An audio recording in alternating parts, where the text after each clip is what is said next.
हेर्नुस् गाइस, हाम्रोतिर त आम पाकिसक्यो। हजुरहरुकोतिर पाक्यो कि पाकेन? त्योभन्दा पहिला चाहिँ स्वागत छ हजुरहरुलाई मेरो अर्को मिनी ब्लगमा। आयो सबैजना सन्चै हुनुहुन्छ होला, म पनि एकदमै सन्चै छु। आजको मेरो दिनको सुरुवात चाहिँ आँगन बढाउनबाट सुरु भइरहेको छ। यो भिडियो चाहिँ हिजोको साथीहरु जुन दिन भिडियो बनायो त्यो दिन पोस्ट गर्न चाहिँ म भ्याइरहेको छैन। मेरो आँगनमा हेर्नु साथीहरु कति धेरै माटो, अस्तिको पानीले मेरो आँगनको त सबै लिपेको बगाइसकेछ, पुरै माटो माटो राखेछ हैन गाइस। आँगन राम्रोसँग बढाइ नसक्दै आमको रुखबाट फ्यात्त आमको गएर खस्यो। म त कुहिएको पो हो कि सोचेर हेरेको त कहाँबाट कुहिएको नु साथीहरु, राम्रोसँग पाकिसकेको रहेछ।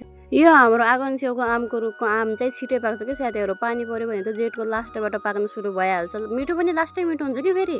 यस्तै हो साथीहरु, अब पछिको सबै आम पाक्ने बेलासम्म त म यता हुँदैन होला। अब एक दुई दिनमा जानुपर्ने हो धनगढी। उता गएपछि त आम कहाँबाट पाउनु हैन साथीहरु। त्यही भएर म चाहिँ पाकेको सुरुको आम चाहिँ मै खाँदैछु। आम खाइसकेपछि म चाहिँ सिधै गाईको गोठतिर लाग्यो गोबर सोर्नको लागि। हाम्रो चाहिँ एउटा गाई र दुईटा बाख्रा मात्र छन् कि, त्यही भएर त्यस्तो साह्रो पोर्सो त हुँदैन। कहिले काहीँ हाले पनि हुन्छ। आमाले एक दुई दिनदेखि नहालेको जस्तो लागिरहेको, त्यही भएर आज चाहिँ मैले पोर्सो हालिदिएको। म यता पोर्सो हाल्दैछु, गाईको गोठभित्र छिरेको छु। मोबाइल चाहिँ बाहिर राखेको थिएँ नि त। उताबाट सानी आएर मोबाइलको अगाडि के नाटक गरिरहेको रहेछ। मलाई थाहा पनि थिएन के गर्दैछ भनेर। मोबाइलमा क्यामेरा अन छ भन्ने उसलाई थाहा छैन नि त के भइरहेको छ, उसलाई थाहा पनि छैन। यो हाम्रो प्यारी काली बाछी र यिन तीनवटा हुन् हाम्रा बाख्राहरू। यो भिडियो चाहिँ मम्मीको लागि, मम्मीलाई गाई बाख्राको धेरै याद आएर नि त, त्यही भएर। मेरो घर आइदेखिको चाहिँ साथी भनेको यही सानी हो। अरू ठुल्ठुलो भाइ बहिनीहरू चाहिँ स्कुल जान्छ नि त, घरमा यही मात्र हुन्छ। अनि यहीसँग खेल्छु म चाहिँ। यसलाई रुवाउन यस्तो मजा लाग्छ। मेरो घरमा किन आइस त, तेरो घर होइन यो मेरो घर हो भने यस्तो रुन्छ, झन् मेरै कानमा आएर हुन्छ। यसलाई भुलाउनु लास्टमा त यति गाह्रो पर्यो साथीहरू।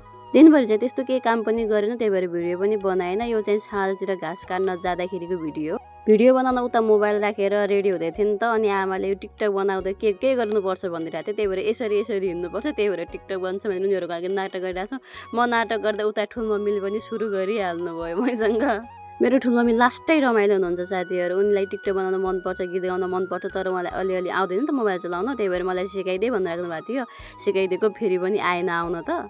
हामीहरू चाहिँ ठुलमम्मी, बहिनी, म र भरे चारजना घाँस काट्न गएको थियौँ। दुईजनाले घाँस काटेर ल्याउने र दुईजनाले माटो लिने भनेको थियो नि त, त्यही भएर हामीहरू चारजना गएको थियौँ। म चाहिँ घाँस काट्न पनि थालिसकेँ साथीहरू। ठुलमम्मी चाहिँ तल काट्दै हुनुहुन्छ, त्यही भएर उनीको भिडियो चाहिँ लिन सकेन। म चाहिँ माथि काट्दैछु, बहिनी र भनिनी चाहिँ माटो खन्दैछन्। घर जाने बेलामा पनि म घाँस लग्छु त माटो लग भन्दै थिएँ बहिनीले, तर म माटो बोक्न सकेन। म भन्दा तक्रा चाहिँ मेरो बहिनी छ, त्यही भएर उसले चाहिँ माटो बोक्यो, मैले चाहिँ घाँस बोकेँ। सबैको भिडियो चाहिँ मैले लिन सकेन किनकि रात पनि परिसकेको थियो नि त साँझतिर। फाइनली रात परेपछि घर पनि पुग्यो। आजको लागि यति नै, भेट्नेछु अर्को मिनी ब्लगमा। By by.